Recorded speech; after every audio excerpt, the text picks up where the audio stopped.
He stood in the spacious hall and looked at the glowing blue stone resting on a pedestal, after which he gradually realized that in front of him was the magical stone of Dullahan, the source of an alien and oppressive force. Then a dense stream of magic swirled around Ain, and at that moment another person abruptly pulled Olivia along with him, ordering her to stay behind, making it clear that he was thinking about her safety first. After this, the young man hesitantly uttered the thought of reincarnation, and the figure with long blonde hair, leaning on a staff, confirmed this without further ado with a short and calm answer. Then the pale-haired character with loose locks of hair began to speak quietly about how the reason for someone's death was truly pathetic, and that was what he said led to the current outcome of events. Meanwhile, Ain looked with obvious distrust at Logos, who was enthusiastically explaining that the new life would be determined by rare gacha mechanics, and in response heard a cold remark about the feeling of gratitude being out of place here if the system controls everything. After this, Ain admitted that he was unable to remember either his past life or the circumstances of his own death, and the goddess calmly informed him that such memory loss was considered a common occurrence. Then a golden capsule appeared in the device before his eyes, and he immediately realized that it was something extremely rare, after which he carefully stared at the card with the inscription, Toxin Decomposition EX, trying to figure out its purpose. However, disappointment followed from the skill's overly simple description, while Olivia, on the contrary, confidently explained that this ability is extremely effective against poisons and is capable of destroying any toxic substances in bacteria. After that, she added that the world he would be going to was a classic fantasy space with statuses, monsters, and magic, and this made him wary again. Then the girl with long hair smiled softly and wished him to enjoy his new life, as if drawing a line under everything that had happened. The next moment, Ain suddenly reached forward as Olivia suddenly began to rise into the air, and he tried in vain to hold her back, feeling that everything was happening too quickly. Afterwards, he woke up on his bed, feeling vaguely uneasy, and wondered if the whole experience had been just a strange dream of reincarnation.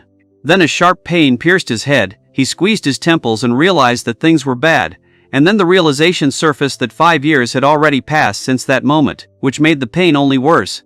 After a while, Ain calmly took a sip from his mug and, without unnecessary emotion, explained that his ability allows him to completely decompose any poison or bacteria without leaving a trace. He then described how he first tested the bacteria on Molo outside the home, showing a before and after petri dish where the substance had been completely destroyed. He then sat at the table feeling heavy in his head and sluggish in his body, wondering if this was a side effect of the skill, and irritably called it useless. After that, Ain clenched his fist tightly and decided not to use the ability anymore, not wanting to face pain again even after reincarnation. Suddenly he jumped up and ran down the hallway, realizing he had forgotten about his afternoon training with his father, and someone's alarming remark from the side only increased the sense of urgency. He then took a stance and prepared to swing his sword, when a voice came from behind him, noting that his movements had become noticeably more confident. After this, Ain awkwardly thanked him in return, stumbling over his words and trying to hide his inner tension. The mustachioed man explained in detail that before them stood Logos's father, a renowned military leader and one of the greatest military leaders of the continent's largest state, the Kingdom of Heim, whose name commanded respect even without mentioning his titles.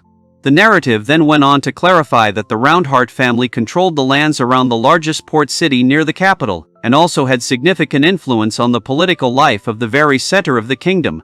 After this, the boy confidently declared that he had been reborn into the Count's family thanks to his super rare gacha, while the adult, with a relaxed posture and crossed arms, watched him with a slight understanding smile. Meanwhile, Olivia greeted Grint warmly, calling him by name, and he looked up with open joy, responding with a sincere and bright expression on his face. A little later, the man announced that preparations for Grint's training were complete, and the two women listened attentively to these words, with one of them unable to hide her surprise. Then Logos laughed loudly and praised Grint, noting that he already looked like a real knight, and the boy himself enthusiastically supported this opinion, not hiding his delight. After this, Logos informed Ain that he would be accompanying Grint during his training, while reminding him to continue practicing his swings, and he briefly indicated that he had taken note of this. In the background, Ain stood to the side as another man explained that Grint was the son of their father's second wife, and a smiling woman listened, watching as the young Grint clutched the sword with genuine joy. Then Ain swung his blade with force, noting to himself that his younger brother truly had outstanding talent and was moving confidently.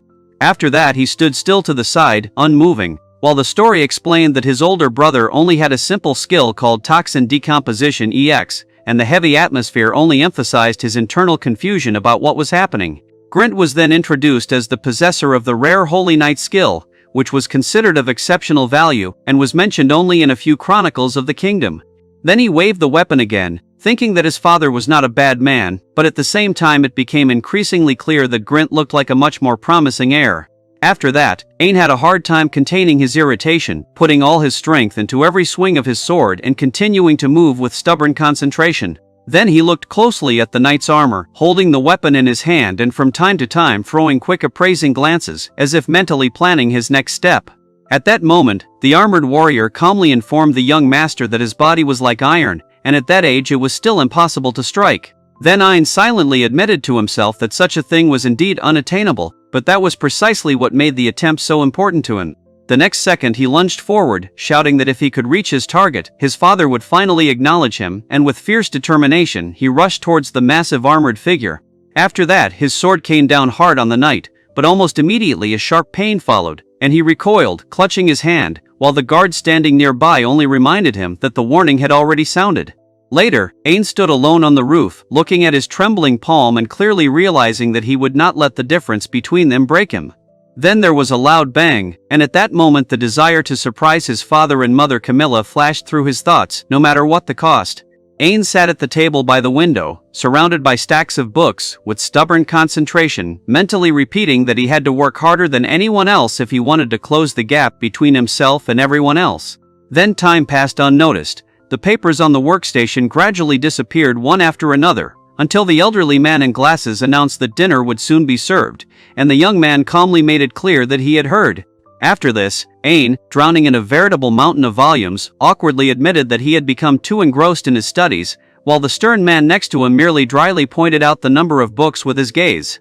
A little later, the elderly mentor with glasses noted that daily training and diligence in studies deserved praise, calling such efforts worthy of respect. He then explained that many in the mansion were certain that the young gentleman would have easily become a scientist, but the path of a military leader also remained a very real goal for him, and not an empty fantasy. After these words, Ain smiled softly, expressing gratitude and hope, while a man with glasses and a mustache stood silently nearby, carefully watching the reaction. After some time, the servant informed the dark-haired youth that the lady would soon finish her business, and he immediately listened intently to these words. Then Ain, with obvious enthusiasm, clarified whether it was really his mother he was talking about, and his face immediately lit up with joy and genuine surprise. After this he walked along the window alone and, hearing the offer to visit her before dinner, he agreed without hesitation, quickening his pace. Soon he knocked carefully on the door, asking if he could come in, and, hearing permission, he lightly squeezed the shirt to his chest, not hiding a warm smile. Olivia greeted him with her usual softness, and he immediately noted to himself that he considered her to be his mother, despite all the oddities of the past. However, as he watched her sit calmly in the room, Ain caught himself thinking that she was more like a caring older sister, and at that moment, echoes of his previous life surfaced in his memory. She then calmly remarked that he smelled of books and praised him for his continued efforts, her tone supportive and warm. After this, Olivia gently touched his head, calling him a good boy, and he was embarrassed by the unexpected tenderness and did not know where to look. A little while later, the boy cautiously said that he had heard that her work was finished, and she confirmed this just as calmly as they sat next to each other on the sofa. She then explained that working alone meant she had to take on a lot of responsibilities, adding that she had just been sorting through some reporting documents and was now thinking about her next step. Hearing this, Ain was surprised when she mentioned that her father had nothing to do with the current work. Looking around and seeing the piles of paperwork, he thought that managing such a volume of work suited her remarkably well, comparing her skills to those of an experienced manager from a trade union. After that, he remarked with genuine admiration on how beautiful she was, and she looked at him with slight curiosity in response. In conclusion, Olivia said that she remembered something for him, immediately reassuring him that the item had just been delivered, and added that he had been waiting for this for a long time. Ain's status card was unfolded before him, listing his profession, stats and skills, and someone nearby couldn't hide their surprise, questioning out loud whether it was truly a full-fledged status. Olivia then smiled warmly as the boy thanked her with genuine joy, clutching the gift in his hands, and she laughed softly, clearly pleased that he was pleased. Ain then looked at the sheet hesitantly, admitting that he was not entirely sure whether his scores were good or not, and this uncertainty was bothering him. After that, she settled down on the sofa, and he explained that the average 5-year-old has an endurance score of 10, and in response he heard a cautious, uncertain reaction. Ain then pondered the meaning of the gift of training skill, and Olivia explained that it strengthens the body, reduces the effects of pain and illness, and reduces fatigue, after which he noted with relief that the status looked quite decent. She then calmly added that this was direct evidence of how he had coped alone, and that she understood this better than anyone else. After a short pause, Olivia casually suggested that they go for a walk after finishing her grandmother's errand, and the boy listened attentively, curious about what exactly this matter entailed. Then Ain, surprised, clarified and explained that she had been asked to choose tea from a familiar merchant, and this task seemed unexpected to him. In response, she sensibly noted that perhaps they simply trusted her because of her good taste, and he, with noticeable tension, wondered why it was their mother who was involved in such matters. After this, Ain admitted that he felt guilty and considered this a consequence of his own failure as the eldest son. His thoughts were mixed with regret and a stubborn desire to change. Then he clenched his fist tightly, thinking about what his mother had to endure, but at that very moment someone's palm gently covered his hand, and his name sounded quietly and calmly. Olivia gently asked if he would join her, calling him her wonderful knight, and they sat together feeling a rare calm. Immediately after this, Ain enthusiastically asked to go along, and in response he heard an equally lively and confident consent. Soon Olivia entered the shop and politely asked for help in choosing a tea, while the man at the table greeted her with friendliness, and the servant immediately expressed his willingness to assist. The elderly owner then confirmed the two visitors' interest, and they reacted tensely until a box containing mysterious objects appeared in close-up, one of which prompted them to ask about the magic stone. After this, the dragon and the creature in the skull helmet explained that magical stones are formed inside monsters as crystals of their power and are used in rituals, magic, or to create jewelry. Ain then clarified that high-quality stones contain too much powerful energy and are capable of harming a person, while the presented sample is cheap and is usually used in the creation of magical tools. Approaching the counter, he asked a clarifying question, and the elderly merchant assured him that it was safe to handle with bare hands, after which the young man politely expressed his gratitude. The next moment, Ain held a glowing round object in his palm, from which a sweet aroma, reminiscent of condensed honey, suddenly emanated, and he noticed with amazement a light flow of air around it. It was then that the old man abruptly stopped them, while the boy confidently declared that he had never heard of anyone tasting a magic stone, emphasizing that even 5 years after his reincarnation he knew such obvious things. Ain touched his face nervously, convincing himself that no one was looking at him right now, and secretly allowed a faint hope to flicker through his thoughts, even if only for once. The next moment, his eyes widened as he held the object and suddenly exhaled that it was sweet, and around him, reflections of light and floral patterns seemed to scatter, emphasizing the suddenness of the sensation. Then Logos asked him in bewilderment what was happening to him, and Ain quickly waved him off, declaring that everything was fine, although his sudden movement betrayed his confusion. Afterwards, feeling awkward about what he had done, he cautiously asked if he could buy this magic stone, and the elderly merchant, noticing his affection, noted with a grin that the young gentleman had clearly become attached to him. Then the old man accepted the magic stone with sincere gratitude for the patronage, not hiding his relief and deep respect. A little later, Ayan sat quietly next to Olivia on the sofa while she calmly decided to take 3 types of tea, and the invisible interlocutor on the other side of the table confirmed her choice without objection. After a short pause, Ain looked up in surprise, and Olivia, with her usual ease, suggested they go for a walk, to which he immediately responded with lively consent. Then he noticed that the yellow magic stone in his hands had become colorless, and, holding it carefully, he wondered about the reason for such a strange change. The next day, Ain was training vigorously in the courtyard, swinging his sword over and over again and shouting a short "ha!" while a guard nearby silently watched the proceedings. After some time breathing heavily and leaning on his staff, he was surprised to feel an unexpected strength in his body, clearly realizing that today he was filled with an extraordinary surge of energy. Then his attention was drawn to the training dummy, and the girl next to him warned that the next approach could overload his wrist. Despite this, Ain managed to rejoice at his successful move, which avoided the blow being deflected, when suddenly a powerful roar shook the ground and a certain figure broke through the wall, forcing the armored warrior nearby to turn around sharply. After this, Ayan noticed how the wooden sword began to crack, watching in amazement as pieces broke off from it, and after examining the weapon he realized that something strange was happening to it. He then witnessed 2 armored figures crashing to the ground nearby, sending up clouds of dust and scattered debris. At this moment, the astonished man hastened to warn the young gentleman while the latter stood calmly nearby, with his back turned to the fountain or source of water. Then Ain turned around in surprise, hearing the soldier's cry that he had cut through iron armor with a wooden sword, and at that very moment, information about his profession and characteristics appeared. After this, 2 horse-drawn carts slowly rolled along the stone road, and a girl with long dark hair walked alongside them, slightly puffing out her cheeks, as if thinking about something important. Then Ain, with noticeable anxiety, asked his mother not to be so angry, but she firmly made it clear that she could not afford to be calm now. Later he looked out the window at the woman in the wheelchair and wondered if something must have happened to cause his mother such intense anger. The conversation finally turned to a social gathering where nobles present their children, and it became clear that the father, Logos, intended to declare his second son, Grint, the next head of House Roundheart. The girl calmly explained that the engagement was considered overly hasty, especially considering that Grint was only 4 years old, and then added that his engagement to Shannon Bluno, the Marquis's daughter, would also be announced at the reception. Afterwards, Olivia offered a restrained apology to Ain, explaining that her father prioritized Grint, which was why he had to endure unnecessary things, but he immediately made it clear that he was fine. Then he clenched his fist tightly, admitting that he felt a little irritated, but at the same time clearly sensing that behind this feeling there was something deeper and more serious.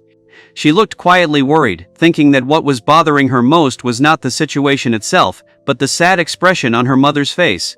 After this, Ain clenched his hand again, firmly deciding that he had to work even harder in order to one day finally achieve his father's recognition.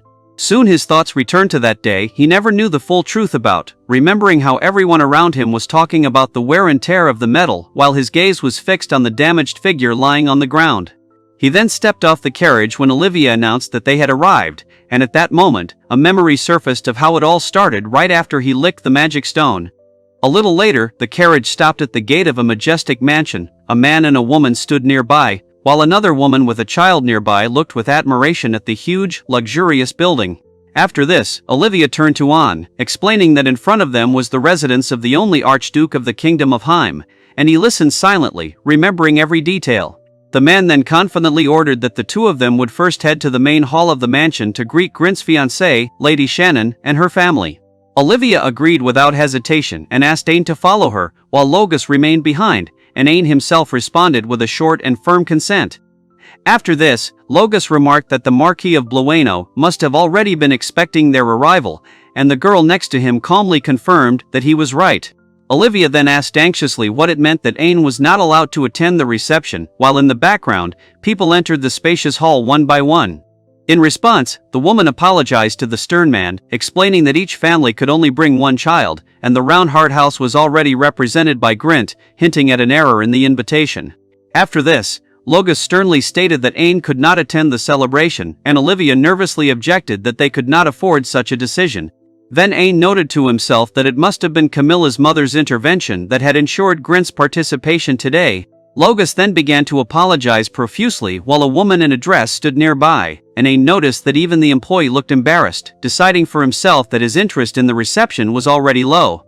At that moment, his attention was drawn to the well-kept garden, and he thought about how happy he would be to simply stroll among the greenery, even despite the ongoing holiday. After this, Ain smiled softly as the man bowed deeply, thanking him for the offer and promising to convey it to the Archduke immediately. Finally, Olivia quietly asked him if he was really okay with not attending the reception, and he calmly confirmed that it was no problem for him. Ain looked around the Archduke's garden with genuine admiration, noting to himself that its scale and well-groomed appearance made a truly powerful impression. Flower beds of bloom stretched in all directions, and at that moment the thought occurred to him that many of these flowers were in no way inferior in beauty to his mother, after which he cautiously suggested not to go to the reception at all. Then he told Olivia with noticeable joy that he would feel much happier among these flowers, gently squeezing her hands and not hiding his feelings. In response, she quietly said his name and hugged him warmly, adding that she would have hugged him even tighter if they were not in a strange house, and he sheepishly noted that even now her hugs were more than enough. A moment later, a man quickly approached them and informed them that the Archduke had given them permission to stroll in the garden, and the woman politely thanked him for the news. After this, the same man explained that he had received orders to accompany them, acting as a guide, and both immediately became interested, clarifying what exactly was meant by this. Then a girl with long hair tied with ribbons appeared before them, who greeted them politely and asked if Ain was the eldest son of the House of Roundheart. She then introduced herself as Clown, the granddaughter of the head of the House of August, Count August, and the young man listened to this with obvious surprise, not immediately finding the words. After a slight hesitation, Ain stated his name and asked what the Archduke's granddaughter was doing here, while the girl with ribbons listened calmly to his question. After this, Olivia offered a sincere apology and an even tone for the misunderstanding on the part of the House of August, and Ain stood silently nearby, not interfering. The clown then explained that she was their appointed guide for the evening, and wished them a pleasant stroll through the garden, maintaining a polite and open manner. Olivia remarked that Ain must be lucky to have such a companion, but he thought that Clown herself was even luckier to walk next to Olivia, whom he had long since sincerely admired. Moving further, Ain looked at the glowing flowers in amazement, noting that they looked like something out of a legend or a fairy tale. Meanwhile, Grint admired the courtyard at sunset, claiming it was even more beautiful than the outer garden, and Olivia agreed, adding that it was at that hour that the place looked especially impressive. A little later, she smiled warmly as she chatted with a boy who asked if she had heard of Roundheart House, while a girl with long hair stood nearby and watched silently. In the reception hall, two shadowy figures discussed the second son becoming the next head of the family, mentioning the elder's arrogance and the rare skill of the Holy Knight, while the crowd listened to the speaker in the center. Then the girl with the bow joyfully announced that the future of the Kingdom of Rome looked brighter, since the successor of the great General Logas had already been determined.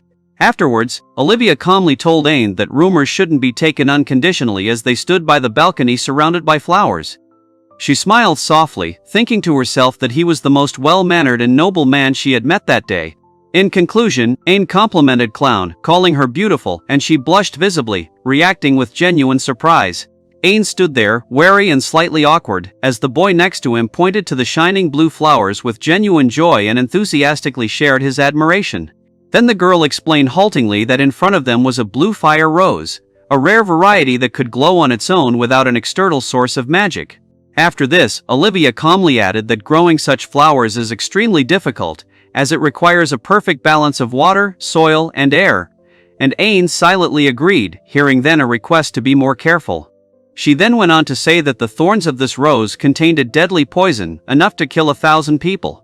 Ain in turn explained that the poison of the blue flower caused a strong burning sensation inside the body, which is why it was called the blue fire rose, and Logas without hesitation admitted that such a name was quite justified.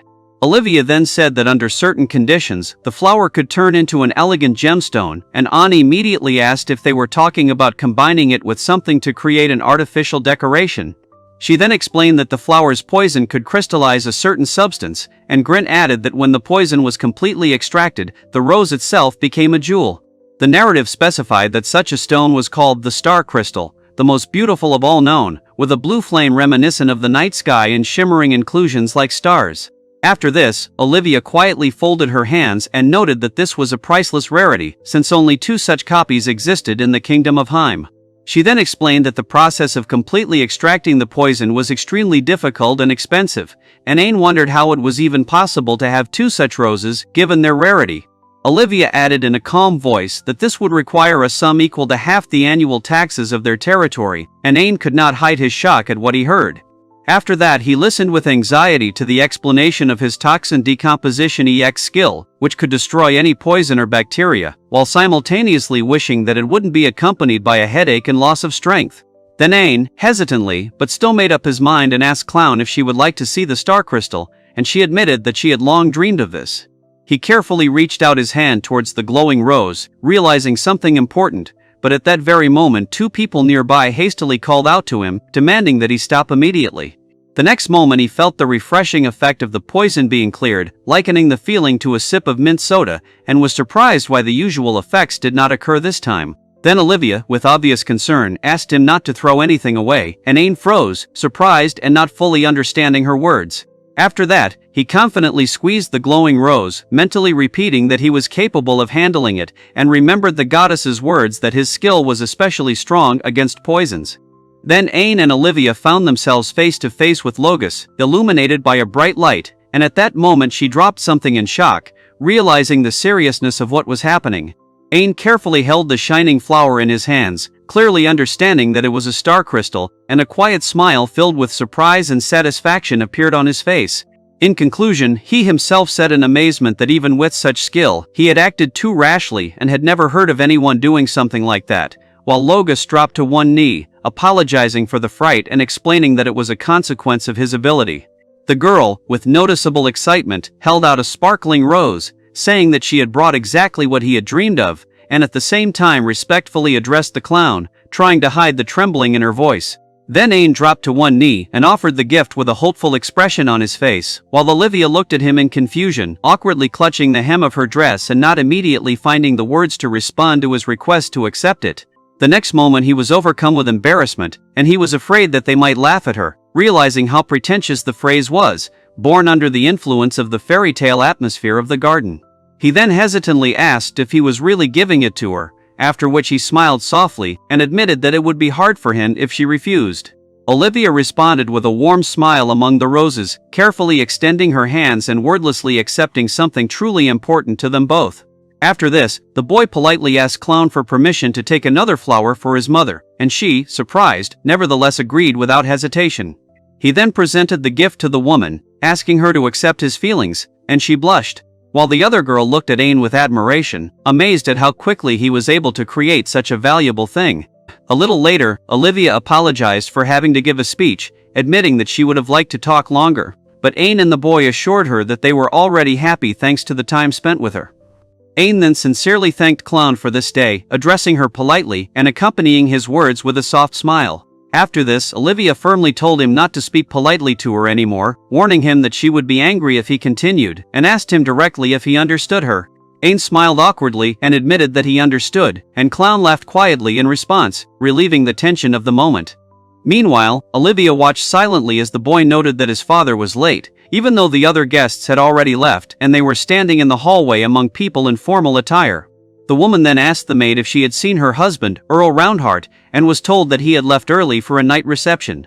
Olivia looked surprised and tense at this, realizing that he had left without saying a word, while Ain stood behind, shocked by what he had heard. After that, he looked down, his heart heavy as he wondered if his father thought he was completely worthless, and Olivia looked at him with obvious concern. Then she gently placed her hands on his shoulders and asked if he looked like his father, and he looked up in surprise, not expecting such a question. Ain honestly admitted that he was grateful to this man for raising him, but he was unable to forgive his attitude towards his mother and said outright that he did not feel sympathy for him. In response, Olivia smiled warmly and calmly noted that she was pleased to hear that. After this, the girl, turning away slightly, admitted that she could not calmly watch Ain go through cruel trials, and he looked at her with concern and surprise. Finally, Olivia gently took his hand and said that it was time for them to go, and he looked at her in confusion and asked where exactly they were going. Olivia held his hand under the moonlight and quietly said that the most beautiful place was their native land, and Ain, listening to these words, tried to understand the hidden meaning that was embedded in them. Then, with a soft smile, she seemed to confirm her decision and put the ring on her finger, but at that very moment, Ain was shocked to see how the jewelry crumbled right in her palm. He immediately asked a question, not hiding his surprise, but she calmly explained that she no longer needed the ring, and, smiling, touched her hair with a habitual gesture.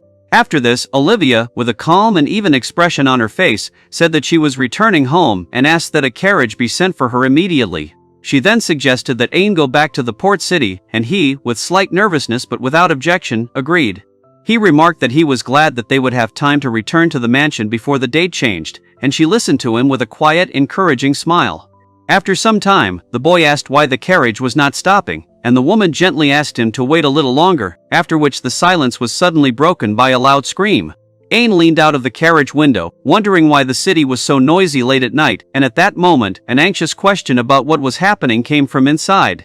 A crowd of frightened people appeared ahead, among whom one man was shouting, demanding knights, and a woman was hysterically calling for someone to stop the unknown threat. Then Ain stared forward in shock, trying to understand what the three huge weapons towering before him were.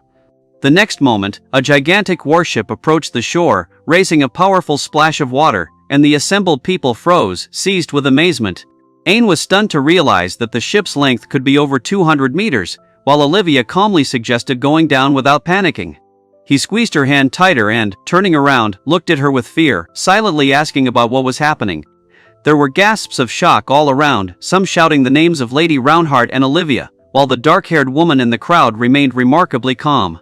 Armored soldiers began to descend the stairs, the metallic sound of their footsteps echoing around them, while a group of young people screamed in terror, calling for them to flee. Aang and Olivia stood side by side, looking straight at the line of identical knights who were inexorably approaching them with an even and measured step. He called out to his mother in fear, but she quietly reassured him, and a knight came out between the ranks of warriors, asking the brave little knight to remain calm. After this, the woman in armor introduced herself as Christina Wernstein and politely greeted Aang, observing impeccable etiquette. Aang asked in bewilderment if they were enemies, not understanding the reason for such a sudden appearance. And the girl with long blonde hair smiled softly, thinking to herself that despite everything, she looked truly beautiful. Olivia greeted Christina warmly after a long separation, and Christina responded with genuine joy, explaining that she had immediately prepared the way to the port city of Roundheart as soon as she received the message. Then Aang realized with amazement that the huge ship had arrived specifically for Princess Olivia, and this discovery dramatically changed his perception of what had happened. After that, he quietly said that all explanations would be given on the way, while Logus cautiously asked again about the word princess, and Olivia, turning around, thoughtfully looked at the night sky. She then grabbed Aang's hand tightly and pulled him inside the ship that was coming towards them, while the soldiers silently followed behind them. Meanwhile, the head of the House of August, Count August, reflected on the mistake made by the Archduke's family, noting to himself that only a 5-year-old child had been able to cope with the consequences. An elderly man loudly praised the eldest son of House Roundheart for his remarkable maturity and character, and the girl sitting next to him fully supported her grandfather's opinion. At this moment, Olivia looked at the flower she received from Aang with a soft smile, while the old man nearby watched it with a deep and attentive gaze. Then he sighed heavily, covering his face with his hand, and wondered why the Roundheart family was going to make their second son their heir, wondering if this was a break of their previous promise. After this, the man advised Clown to keep what she saw a secret, and she calmly replied that she understood everything, without letting go of the cup. Later, another man explained to the girl at the desk that there was only one kingdom on the continent, Ishtar, and she confirmed this knowledge without hesitation. A scroll was then shown with a map of the United State of Ishtalik, described as a great power unmatched in development, technology, and military might, and the girl immediately asked what this had to do with their situation. It then became known that Olivia was not only the daughter of the Bardland Trading House, but also a citizen of the United State of Ishtalik, which visibly surprised her interlocutor who was listening to her. The narrative then introduced Silverd von Ishtalik as the current king of Ishtalika, focusing on the ornate coat of arms symbolizing his power. Then Olivia sat quietly on the throne with a guard behind her, and it was revealed that she was the second princess, the true identity of Olivia Sama. She smiled softly, and at that very moment there was a cry of amazement, not believing what they had heard about royal origins. Afterwards, Logus apologized to An for hiding the truth for so long while he sat silently on the sofa opposite him. The boy then wondered anxiously why the princess of such a powerful state had chosen to link her fate with House Roundheart, and Olivia, with a warm smile, began to explain the reasons. She hugged Aang tightly while he made a frightening grimace, and she, with slight embarrassment, insisted that she had only done what she thought was right. After this, Aang apologized for the fact that the details would be revealed later, and in response he heard a calm confirmation that this was understood and accepted. Finally, Olivia pointed her finger in surprise, while Aang silently pouted, and Logus smiled, noting that it was the first time he had seen his mother so open and relaxed. Olivia smiled warmly, thinking that seeing him so alive and sincere was much nicer than watching him hold back his emotions with sadness on his face. She then asked if the girl had indeed received the star crystal from House Roundheart, and she excitedly showed off a beautiful rose, insisting that the gift had been given by Aang. After this, Olivia explained that Aang had given the star crystal to another person, which is why it was treated with such reverence, especially considering the rarity of such a gesture towards the opposite sex. Then she smiled softly and added that such an action actually meant an offer, and at that moment, Aang only gave a short, confused reaction, not immediately realizing what was said. Then Olivia, with her usual calm, handed over the flower and said that she accepted it, and Aang, in response, opened his eyes wide and broke into a panicked cry, not expecting such a turn of events. He then blushed awkwardly, finally understanding why Clown had reacted so strangely earlier, while Olivia had calmly remarked that she didn't know all the details but thought he was cute. After this, she asked Christina about the time of arrival in the capital, and she explained that from the port they would have to transfer to a water train, with the expectation of arriving at approximately 11 in the morning. Then the dark-haired boy asked in surprise if there was a train in Ishtaliki, and the fair-haired girl explained that it was called a water train, and that it worked by heating water with a magic stone. Ain immediately added that the movement was provided by the steam generated in the process, and his face reflected lively curiosity and thoughtfulness. Olivia gasped in surprise for a moment as she stood there, and he noted to himself how different the civilization here was from the kingdom of Heim, especially with the existence of steam machinery. She then happily hugged Ain, praising him for his intelligence and quick wit, while he sheepishly admitted that he had simply read about it in a book, and Grint added that such knowledge at his age was truly impressive. Ain felt awkward in her arms as she continued to smile, and a worry flashed through his mind that he had unwittingly given away knowledge from his past life. After this, the character with long blonde hair assured everyone that there was still time before arriving in Ishtalika, and suggested that they get some rest in the meantime. Later, Ain sat on the bed and excitedly told Olivia that many amazing things awaited them in Ishtaliki, including an advanced civilization, technology and half-humans like her, and she listened to him attentively. Olivia then explained that Ishtalika was a multinational state where elves, beastmen and other races lived side by side, and he accepted this explanation calmly. After this, the character's gaze slid over the vast cityscape of Ishtaliki from above, and he only quietly noted to himself the scale of what he saw. Soon, a young woman at the entrance to the majestic castle energetically announced the return of the vice-captain of the Imperial Guard, Christina Wernstein, with a confident pose. Ain noted with genuine admiration that Christina looked incredibly cool, and Olivia smiled softly, noting that despite all her sternness, she could actually be a little absent-minded. Olivia then calmly suggested that they move on carefully, but at that very moment he suddenly collapsed to the ground, exclaiming that his legs wouldn't obey him. In conclusion, she asked him with a gentle smile to get up and follow her as if nothing had happened, while the other man noted with alarm that even this would not erase the impression of what had happened.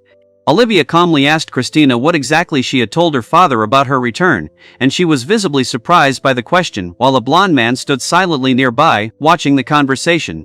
Olivia then explained that she hadn't had time to tell him anything herself because the message had come too suddenly, and there was a hint of alarm in her voice that she didn't try to hide. Afterwards, she praised Marcia for keeping her father on task while he stood quietly behind her, and another woman added that it was Marcia who had ordered them to act normally even if everyone saw Olivia. At this moment, Ain worriedly wondered if he had caused someone's irritation, while Olivia quickly explained that any noise could distract His Majesty and cause unnecessary trouble. He then carefully asked who exactly Marcia and the others were talking about, and she replied that they were talking about the maid who had taken care of her as a child, adding that she might look stern, but was actually a kind person and would be introduced later.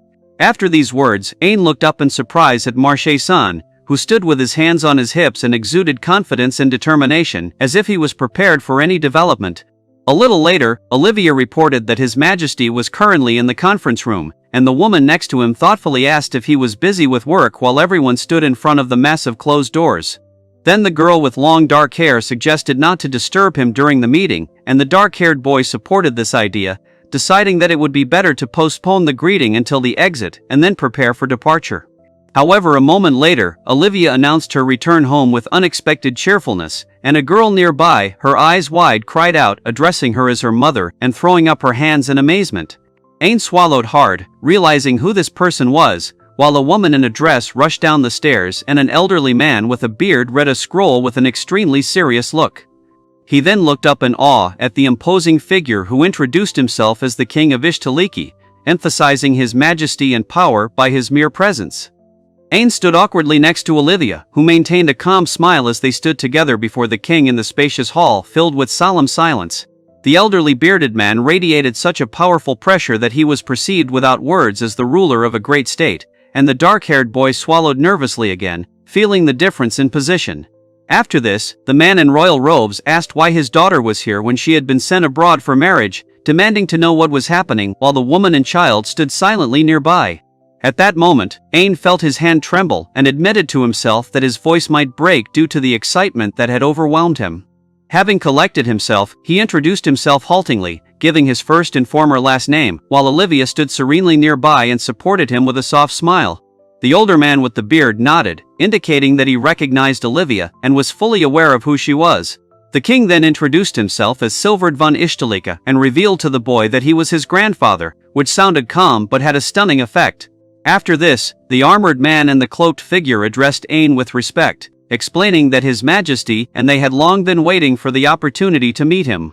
Finally, the man introduced himself as Lloyd Galatia, Grand Marshal of the kingdom, and firmly declared his willingness to give his life to maintain peace and order in Ishtaliki. Ain greeted the older man with noticeable stiffness, and the latter immediately noted that he was intrigued by the boy's words about his former surname, spoken earlier. Then the old man laughed loudly, admitting that with age his hearing was failing him more and more often, and at that moment someone's voice from the side addressed him, calling him father. After this, Olivia sharply demanded an explanation, shaking with tension and almost breaking into a scream, while the bearded man calmly replied that they were facing reality, and another participant in the meeting half-jokingly suggested that Lloyd hit him for such words. She immediately declared that she did not believe in the possibility of happiness for Ain if the previous state of affairs remained, emphasizing that this was precisely the main and irrefutable argument for her. Olivia then announced that the meeting was adjourned and strictly forbade discussing what had happened with outsiders, to which one man briefly replied that he understood, and Christina firmly expressed her agreement. Then the old man with long hair ordered that Warren and Kadima be called immediately, stating that Olivia herself would explain everything in detail to everyone. Tension filled the room as everyone gathered around the round table, one person standing with an air of authority while the others silently took their seats beneath the ornate ceiling. Ain noted the oppressive aura warily, Logas confidently cracked his fingers, and the other man ordered Lloyd to prepare for the expedition meeting, emphasizing the urgency. The girl then tried to calm her father down, assuring him that there was no need to worry about the kingdom of Haim anymore, since an invasion was impossible due to the words of the first king of Ishtalika, and at the same time he looked clearly worried. After this, the cat-eared princess mockingly criticized the outdated idea of Falbert disinheriting someone because of their innate skill, expressing her opinion without a trace of seriousness. Olivia asked her sister if she agreed with this, and she meowed happily in response, while Ain noted awkwardly that the cat would not listen to him anyway, no matter what he said. Then one of those present asked his father for permission to explain everything directly to An, and he agreed, emphasizing that this promise remained in force, despite all the events. After this, an elderly man with a long beard stepped forward, introduced himself as Ishtaliki Prime Minister Warren Lark, and politely asked permission to begin his explanation. He revealed that the main reason for Olivia's marriage was the kingdom of Haim's possession of the sea crystal, which Ishtalika was extremely interested in. Ain immediately clarified whether this was related to mineral mining, and the old man explained that the crystal was created from the bones of sea monsters, and in Ishtaliki it was used mainly as a magical material for tools.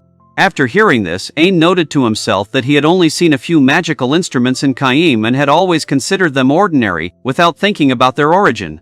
Logas then added that the special processing technology in Ishtaliki allows for the free use of magical tools with sea crystals, whereas in other countries, unprocessed stones can harm the owner.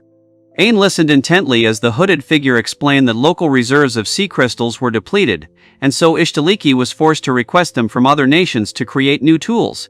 Olivia, sitting with impeccable posture, considered whether such a thing was truly a royal duty, and at that moment someone quietly asked if this meant that their mother had married for the people of Ishtaliki. In conclusion, Warren, with a long beard, explained that in exchange for the supply of sea crystals, Ishtalika would take Haim under her protection, and after Ain grew up and the leadership of the house was transferred to him, the interlocutor was to receive the title of Duke. Ain listened attentively as the king explained that evacuating his daughter and grandson was the best solution, as a sea dragon was approaching the coast and any delay could result in disaster. Logas then insisted on immediately beginning the search for new sea crystals, but another participant in the meeting harshly rejected this proposal, stating that there was no need for such haste. After this, Olivia calmly stated that she had researched possible suppliers in advance, and emphasized that the divorce in no way meant an abandonment of her duties to the crown. She then asked Ain if he remembered her work, and he responded hesitantly, clearly surprised that she had even thought to ask about it. During the official meeting, the man in royal robes reported that he had sent inquiries to trade guilds and adventurer associations to find new sources and had already achieved positive results. The older man then handed the detailed report to a woman with long dark hair, who politely asked if she could examine the documents in person. After this, the bearded old man thoughtfully studied the map, pointing to the country northwest of Haim-ur, and noted that this region should have been checked even earlier. Soon his expression changed as he realized that sea crystals that should be at the bottom of the ocean were rising to the surface, and he began to speak about it with outright disbelief. Meanwhile, the older man sitting on the throne explained that Olivia had been secretly conducting research through trade associations, and the results were astonishing, even though funding had already been secured. At this, the cat-eared princess joyfully praised her sister, and the old man next to her laughed loudly, completely sharing her delight.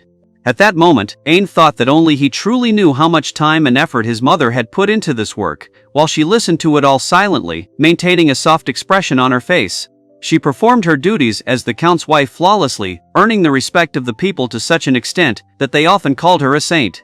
The image of the woman standing aside while a man held a smiling child came to mind, and it became clear that even after the unfair treatment she had received after Grint's birth, she continued to smile at those around her. Then came the memory of Olivia sitting on the sofa with the child on her lap, carefully stroking his hair, and even though she was constantly busy, she never forgot to spend time with him. Ain thought about this with a barely noticeable awkward smile, admitting that he had never been able to repay his mother for everything she had done for him. Afterwards, the man at the table apologized to Olivia, genuinely surprised that she was able to cope with everything alone under such pressure. Then a hand gently touched Ain's shoulder, and a calm voice said that he didn't have to take everything on himself, causing a quiet but serious atmosphere to fill the room. The man then firmly declared that Ain was everything to him no matter how dire the circumstances might become, and the cat-eared princess and the woman behind her listened to these words without moving. The elderly bearded man added that he was ready to do anything for the sake of the person he loved, while the armored warrior behind him listened to what was said with complete seriousness. In conclusion, Olivia warmly hugged Ain, saying how glad she was to meet him, and he, sitting on a chair, looked up at her with a mixture of surprise and concentrated attention. The older man commended Olivia's hard work, and the armored warrior echoed these words, adding that she had become not only more beautiful but also much stronger in spirit. Then the old man with the long beard pointed out the required document to Warren, holding it forward and making it clear that everything he needed was already in his hands. After this, the man with long hair laughed and said that he had contacted the queen in advance and received her permission, and the interlocutor calmly admitted that he had worked surprisingly quickly. Meanwhile, the king, seated on his throne, asked everyone present to sign the document, while a woman in a dress stood nearby and a little girl with cat ears watched attentively. Then the man in the hooded cloak announced that Warren and Lloyd would recertify the document, and next to him a burly warrior in armor stood motionless, while the dark-haired figure listened with obvious bewilderment. Ain looked confused and tense, hesitating and trying to comprehend what was happening, not fully understanding where this was all leading. Then he suddenly declared firmly that he believed in something truly important, while the servant addressed the high-ranking man in the richly decorated robe with courtesy. At that moment, the stern man loudly called out his name, Silverd von Ishtalika, gripping the hilt of his sword with obvious determination, emphasizing the weight of his words. After this, Ain spoke his decision with inner conviction, clearly realizing that if he told this story to someone from the outside, it would be considered a ridiculous invention or a figment of the imagination. Then it was officially announced that permission had been given to recognize Ain as a full member of the Ishtaliki royal family, and the significance of this decision sounded especially clear.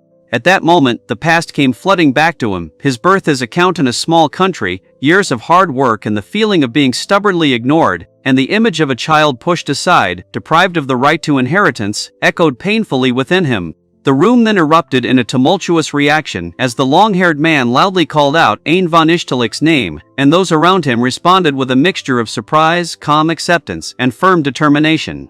Then a figure in luxurious robes solemnly announced the appointment of the young heir as crown prince, and the youth himself froze, amazed, but listening attentively to every word. Ain felt a sense of uneasy amazement when it became clear that he had become the crown prince of a great kingdom, unrivaled on the continent. Soon the conversation spread throughout the halls, where someone mentioned Olivia's return after the divorce, another wondered about Haim's actions, and a third curiously asked if her son had arrived, and if he was now the crown prince. People began to speculate about the heir, discussing what kind of person he would be, and with obvious excitement they awaited the opportunity to see Crown Prince Ain with their own eyes. Meanwhile, Ain suddenly fell to his knees in front of Logus, who was standing in armor, and his sword slipped from his hands with a distinct ringing sound and hit the floor. However, he immediately, sitting right on the stone floor, calmly praised his opponent's skill, sincerely noting his excellent sword technique and looking unexpectedly relaxed. Afterwards, Grand Marshal Lloyd Galatia approvingly said that he saw how much effort Ain had already put into his training, and it had not gone unnoticed. In response, Ain smiled shyly and admitted that he was truly pleased to hear such words from Lloyd, not hiding his quiet joy. Ain admitted to feeling conflicted within himself, explaining that even in his current state, he could probably be easily defeated by his younger brother who had only recently begun to master swordsmanship, and the armored warrior listened to this with thoughtful silence. He then added that he had done everything he could to earn the recognition of his father and those around him, but in the end, it was his mother who took him to Ishtalika without his consent, depriving him of the opportunity to change anything himself.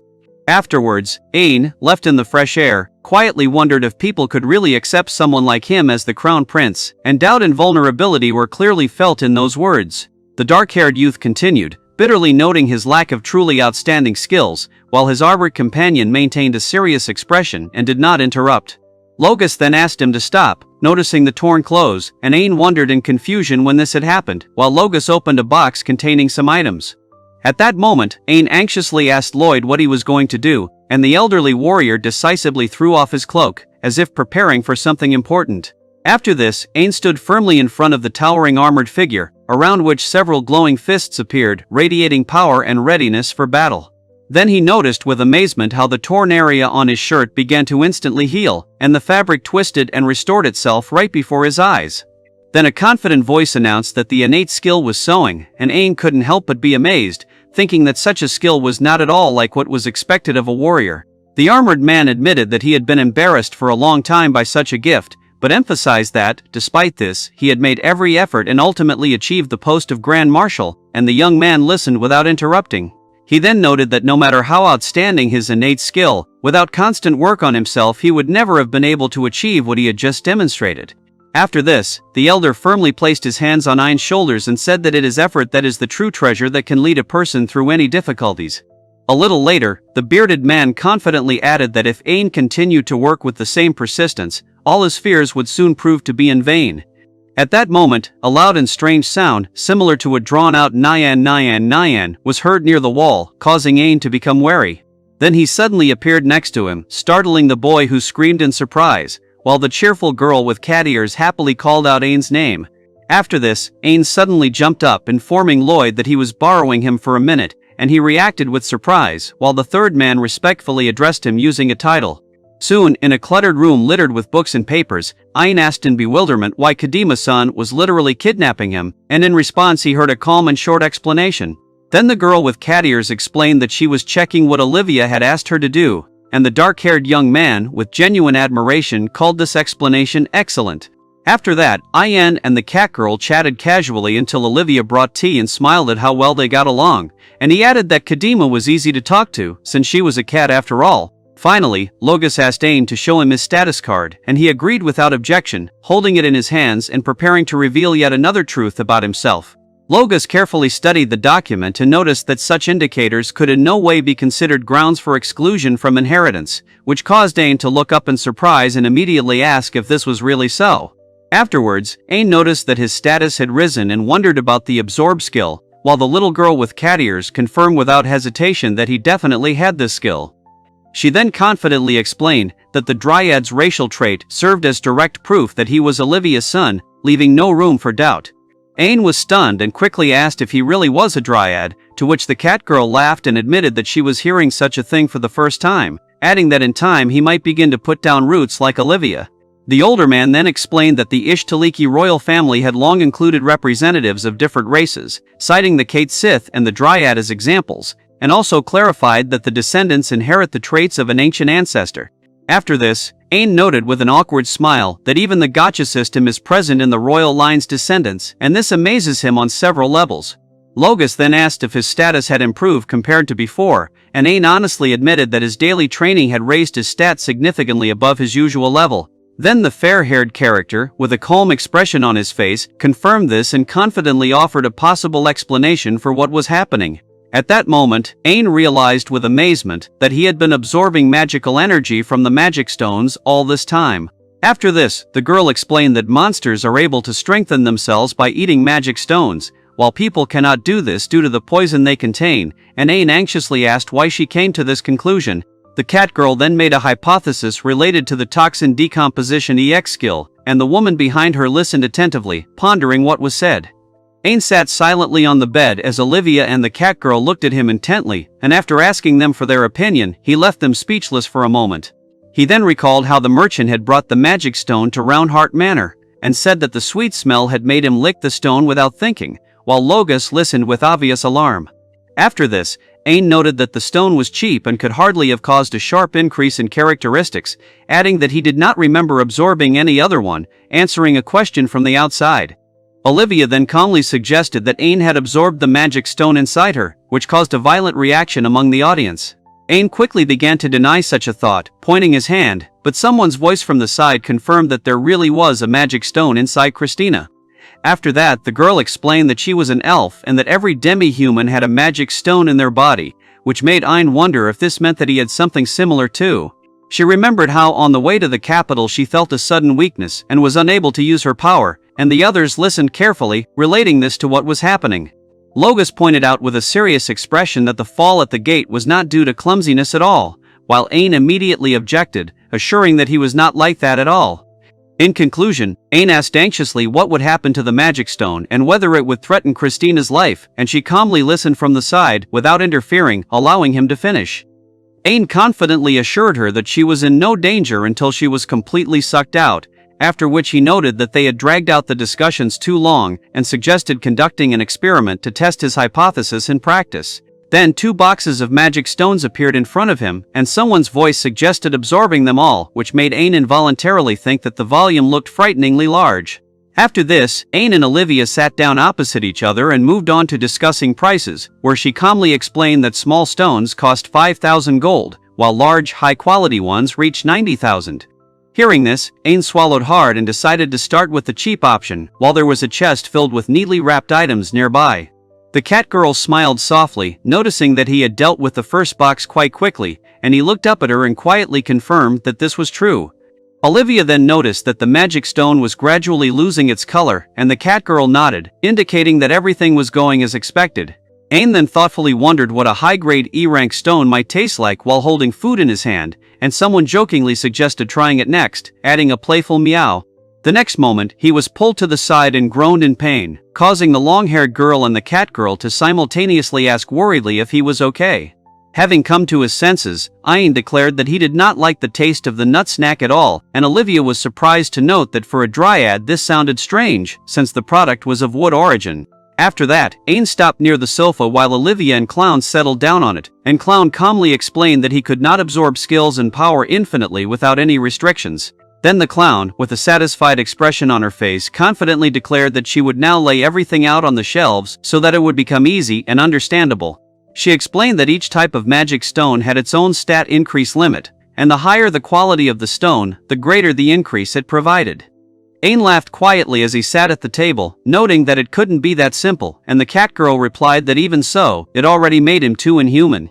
After that, he thought about getting another skill, and the girl added that it was probably inherited from a monster that owned a high-level stone and absorbed it like a black fallen type. Ain then expressed surprise that he was now feeling fine despite the severe headaches he had previously suffered from using Toxin Decomposition EX, and when Olivia worriedly asked if he was okay, he confidently replied that there was no problem. Ain listened carefully to the little cat girl's explanation that the new skill reduced pain and strengthened the immune system, having high compatibility with it, and calmly accepted this explanation. Afterwards, Olivia happily hugged Ain, saying that she finally got to meet him today, while the little boy nervously warned that everyone was looking at them, and the woman next to him only smiled softly. After some time, Logus reported that the test results showed no abnormalities, and Olivia responded with obvious relief and joy. Then she said that it was time for them to go, and Ain asked again in surprise, not understanding what exactly she meant. In conclusion, the woman apologized to her father for keeping him waiting, and he, with a serious expression on his face, noted the arrival of Olivia and Ain, making it clear that the conversation was just beginning. Ain asked his grandfather with cautious curiosity what this place was, and at that moment Olivia explained that they were at the castle's treasury as the massive doors slowly opened before them.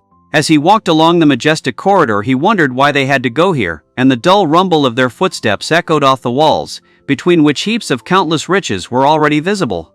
The bearded man then calmly explained that Olivia had asked not only for an apology for everything she had gone through, but also for a reward, and so he had decided to give something special to Ain. The young man asked in amazement if they were talking about him, while the woman standing next to him smiled softly. The old man remained serious, and a mysterious glowing figure hovered in the depths of the hall. In the center of the room, on an ornate pedestal, rested a glowing, intricately shaped magical stone, recognized as the national treasure of Ishtalika and known as the Dullahan Magic Stone. The elderly man began to tell the story of events that took place more than 500 years ago, when the demon lord appeared on the continent of Ishtar, and Dullahan was one of his closest associates. The image of a mighty warrior standing among the shattered rocks seemed to come to life before my eyes, and the narrative emphasized his strength, capable of cleaving the sky and parting the sea with a single swing of his blade. Afterwards, Olivia explained to Wayne that their ancestor, the first king, had defeated the demon lord and united the kingdom, forever going down in history as a hero, and this revelation truly stunned him. Ain looked up in obvious surprise when someone placed a hand on his shoulder, and in that moment he felt a strong sense of recognition from everyone around him of the significance of what was happening. He clenched his fist tightly, feeling his heart beat faster, and a strange, almost magical feeling flared up inside him, as if reality itself was responding to his presence. Meanwhile, the man insistently asked Olivia to reconsider, reminding her that they were dealing with a national treasure, and she hesitantly admitted that there was some truth to that. He then warned her not to come any closer, as the magical energy could have an effect, adding that his father should also take a step back. However, the old man soon noticed with surprise that not a drop of poison emanated from the stone towards Ain, and the girl enthusiastically linked this to its unusual power. Ain carefully examined the mysterious stone, noting its unusual appearance and feeling the colossal power emanating from it, almost physically. He suddenly flinched as the swirling object reacted to his touch, and Olivia looked at him in alarm as the man sharply ordered her to stay behind, calling out to Ain. In his hands was a shining, cracked object that, to his astonishment, was not being absorbed, but seemed to be drawn to him, and he tried to understand what exactly he was holding. Then came an urgent warning to release him immediately if there was any sense of danger, and Ain, barely able to withstand the pressure, continued to struggle while the woman stood behind him. Gathering himself, he carefully placed the glowing, cracked ball on an elegant pedestal, around which a dense aura of energy and light swirled. The next moment, a bright glow enveloped Ain and Olivia. The old man muttered doubtfully whether it was all over, and then they were already visible in the sky, flying away together. Only then did Ain realize that he was overflowing with incredible power, and a status appeared before his eyes, showing his new position as Crown Prince, with detailed characteristics of endurance, magic, attack, defense, agility, and skills displayed. Ain clutched the bracelet tightly, looking at the star-studded sky, and, leaning on the balcony railing, silently promised himself that one day they would definitely meet again. It seemed unfair to her that he had disappeared so suddenly, right after leaving her something so significant, without giving her any time or words of farewell. At this point, the young maid timidly asked Lady Clown for permission to enter, explaining that her master had ordered her to check on the progress of the task, and Clown immediately clarified what exactly was being discussed. Meanwhile, Olivia, sitting at the table and remaining calm, asked to bring something to one man, which caused the maid to become noticeably confused, not immediately understanding the request. Then the girl added with excitement that she had heard that the task was calculated to last a whole week, and this thought clearly did not give her peace. Olivia smiled warmly and explained that she had completed the task in 2 days, simply by focusing completely, and then asked him to tell her father that she was ready to take on a more challenging job next time. However, upon seeing the impressive stack of papers, she was still surprised and promised to deliver the message within 2 days, assessing the volume of work already completed. Later, Olivia stood by the window and thought with firm determination that she had to become a better person so that the next time she met Ain she would be worthy of standing next to him. In another room, the girl listened intently to the words about the message from the Grand Master, and then irritably collapsed onto the bed, unhappy that her grandfather had suddenly added horse riding or dancing to her schedule again. After this, Olivia looked up in surprise when the maid announced that she had been told to prepare a letter for sending. She immediately asked anxiously where she could find paper and a pen, and in response heard indignation that this was much more important than homework and why this had not been mentioned earlier. It suddenly occurred to her that such a letter would require more beautiful and elegant paper, and this discovery made her hesitate. Olivia held the letter in her hands, feeling awkward and confused, because she had never written to anyone of the opposite sex before. Embarrassed, she asked him not to laugh, and Clown quietly giggled nearby and admitted that it was the first time he had seen Olivia in such a state, suggesting that she turn to the Grand Master for advice. After this, the girl quickly ran out into the corridor, and the boy called out to her, assuring her that the Grandmaster would not go anywhere, but she still insisted that she would go immediately, thanking him on the way. A little later, Olivia, holding a book and pen, said thoughtfully that she wanted to talk about so many things, and at that moment the narrative switched to Ain's steps, confidently moving forward. The full moon shone brightly above the earth, breaking through the sparse clouds, and someone's voice quietly wondered what he was doing now. Meanwhile, the older man noted with approval the sharp increase in Ain's stats, calling it impressive and quite befitting of someone who had absorbed a national treasure, while the girl next to him hugged him tightly, marveling at how much he had grown.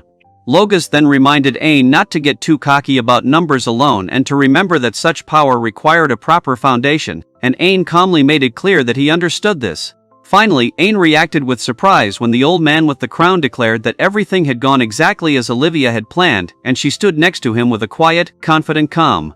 Olivia asked the woman directly if she was hiding something important, mentioning Ain's ability to absorb magical stones, and making it clear that everything that was happening was originally planned with a divorce in mind. Then she thought about the past, remembering how she had once truly considered her role as a member of the royal family to be fulfilling and meaningful, until the death of the former head of House Roundheart, whom she trusted most, left her with an uneasy uncertainty about the future. After this, Olivia admitted that she did not have the resolve to fully side with Logus and support him, and the older man could not hide his surprise at such a revelation. He addressed her in a serious tone, as if summing up her words, and she calmly confirmed that this was exactly how things were. Then Olivia quietly added that she had given birth to Ain as a dryad, and her soft reserved expression made it clear how difficult this choice had been. The girl then apologized to the older man, explaining that she had been planning the whole thing since the divorce, while the boy next to her looked confused and tried to grasp the meaning of what was said. After this, the old man said that he needed to discuss something with Olivia alone, and asked if Ain could return himself, to which he, with noticeable awkwardness but without objection, agreed. Left without him, the old man mused on the complex and tangled royal lineage of the Dryads, admitting that Olivia's marriage to House Roundheart had been a mistake from the start, while the cat-eared girl listened intently. He hesitated, choosing his words, and the cat girl did not take her eyes off him, while the dark-haired youth honestly admitted that he no longer understood what was happening and did not even know what the word root meant.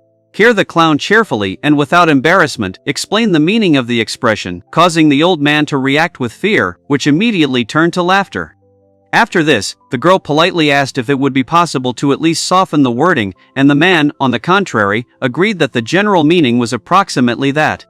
At this time, Ain was thinking about how the birth of a child was a much more serious event for Dryads than for other races, and he quietly wondered how critical all of this really was. Grint then explained that Dryads were only able to bind their lives to one person forever, and were obliged to share their entire existence with him, and Ayan listened to this with genuine surprise. The cat girl flushed and angrily demanded that the unnecessary check stop, while the dark-haired youth calmly agreed with her, and the older man anxiously clarified whether this was true. Sitting at the table with a cup of tea, An explained that one of the Dryad's characteristics did indeed manifest itself in this way, and then hesitantly admitted that he doubted his own courage and asked how this applied to him. After this, he listened with slight shock to the explanation that he was created entirely from Olivia, or rather, from part of her stump, and this made him fall silent for a moment. The older bearded man reflected on how difficult Olivia's decision had been, noting her hesitation between the seriousness of such a relationship and her royal duty to leave offspring. The cat girl then added that Dryads had an ability that allowed them to escape from their husbands using a kind of hypnosis, asking for forgiveness for Olivia, who perhaps ran away in just that way, and the dark-haired man silently agreed with this. Ain felt relieved to realize that his mother had not sided with Logus, and he calmly thought that he didn't care at all what others thought of her, because now her life was not in danger. In conclusion, the older man explained to the young girl that, despite the unusual manner of birth, Olivia had endured much to give birth to her, and House Roundheart ultimately did not recognize her child as the rightful heir. Ain smiled softly, confidently saying that no one would blame Olivia, and hearing this confirmed, he felt genuine relief. When the tension finally eased, he suddenly felt hungry, and Olivia calmly noted that his self-control was much stronger than she expected. Then Ain warned that it was forbidden to enter the audience hall in such a form, and the cat girl immediately asked in bewilderment why this was prohibited. In response, the elderly man explained that the hall contained a national treasure, the Demon King's magic stone, which caused the young man to let out a loud cry of surprise.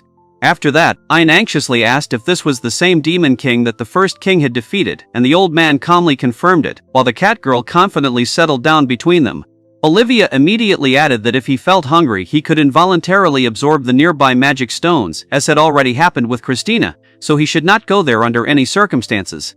Ain recalled his mother's words about the first king being a hero admired by all, and the older man agreed, emphasizing that he was revered not only for his strength but also for his generosity of spirit. At this moment, Ain looked up in surprise as the old man clenched his fist, admitting that such strength was truly worthy of respect. Then the old man wondered out loud whether the whole world, including Haim, would know about such a great king while the other two sat silently at the table, not interfering.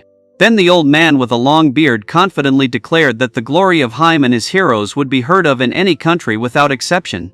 Ain was once again lost in thought, recognizing that his mother had always given him so much, while he himself had never done anything in return, and the man next to him listened to this with a thoughtful look, sitting next to the cat girl. He then wondered if these feelings were related to the fact that he became the crown prince, or if the reason was the sudden increase due to the national treasure, the magic stone. Afterwards, Ain declared passionately that he intended to prove his worth to House Roundheart, which had hurt his mother, struggling to find the words to convey the full significance of this decision. He then declared with equal determination that he would become a great king, capable of standing alongside the first king, standing confidently in the decorated hall with a cup resting on the table before him. Ain then asked doubtfully if he was being disrespectful by using such words, and received a firm answer that there was nothing wrong with it, as long as they were sitting at a table that was shown as if from above. After this, an elderly man with a long beard humbly offered his help, promising to do everything possible to ensure that Ain could achieve his goal. Ain straightened up and listened attentively when the other interlocutor suggested entrusting fencing training to Christina and Lloyd, and he himself volunteered to take over his studies starting that evening. The old man then called for a demonstration of Dullahan's power, and at that very moment the girl enthusiastically declared that she would analyze Ain's abilities, grabbing him sharply, causing him to cry out in surprise. After that, the tall tower of the castle appeared under the cloudy sky, and the elderly man with a long beard smiled quietly, noticing that Ansama really did look very much like him. Finally, Ain thought about spending the 8 summer months in Ishtaliki, and at that moment someone's voice called out to him while he was standing among the trees, and nearby there were figures in armor. He immediately explained that today's training would take place in the forest and would involve a real monster hunt, warning that, unlike the castle soldiers, these creatures would actually try to kill, so there was no time to relax. Ain tensely confirmed that he understood, and at that very moment, a huge rat with curved claws and ominously glowing eyes jumped out of the bushes. He quickly recognized her as a forest rat and noted that usually, with such creatures, one acts preemptively, but immediately added that he wanted to deal with the enemy himself, without relying on outside help. An excited cry was heard from the side about Ain's first real fight, and a girl nearby anxiously asked him not to give up and to show everything he was capable of. The next moment, a snarling beast appeared before him, rushing forward with raised claws, and he instinctively clutched his sword, at the same time catching the movement behind him, from where came the flapping of wings. Nevertheless, Ain confidently dealt with the enormous enemy, briefly noting that he could cope with this level of threat, after which he prepared for the next step. Then, finding himself surrounded by new monsters, he called for continued fighting, demonstrating determination and not retreating even under the pressure of numerical superiority. After assessing the situation, Ain calmly stated that the surrounding monsters did not pose a serious threat, causing Logus to burst out laughing and Olivia to stand behind with restrained calm. One of the observers confidently said that Ain was already fighting at the level of the castle soldiers, and she smiled modestly, but then someone's eye twitched, as if anticipating the continuation. Indeed, Olivia immediately warned him not to let his guard down when a wall of water shot up behind him, and Ain instantly reacted by raising his hand in defense. He straightened as a dark, sparking, spectral palm swirled in the air, and someone immediately realized that this was the Dullahan's power known as the Ghost Hand. Ain explained that in 8 months, he had only managed to master one Black Knight skill, which allowed him to change the length and strength of this arm, controlling the flow of magic. Then one of the companions showed a shield with a lily symbol, and explained that using a nail specially made by Kadima would have a completely different effect. The next second, Ain thrust his weapon into the creature, and his cry of pain sounded especially clear, emphasizing the force of the blow. He was momentarily alarmed, thinking he had created something too dangerous, but Logus explained that this ability allowed him to absorb the magic stone even from a living target, calling it the Black Straw. Ain considered the taste, noting that it seemed richer and deeper in direct contact, and then decided to tell Kadima about it while the two watched silently behind him. He then expressed concern about the very nature of this straw, and she only smiled softly, saying that she was interested to see what he would become next. Later, Ain was silently looking out the window, and at that moment, Olivia, who was sitting next to her, mentioned the magic stone shop to Chris, while a horse-drawn carriage was passing by on the street outside the window. Soon they stood at a famous shop of magic stones, where one noticed that even the castle supplies came from here, and the other could not hide his admiration. Finally, Logus asked Chris to look after Ain, as he himself could not do so due to his uniform, and reminded him to keep the official announcement about him a secret, to which he agreed without hesitation. In a display case filled with a variety of goods, a confident man in revealing but neat attire warmly greeted the guest, playfully calling him his little client, and gracefully posed among the glass cabinets, creating an atmosphere of lightness and inviting comfort.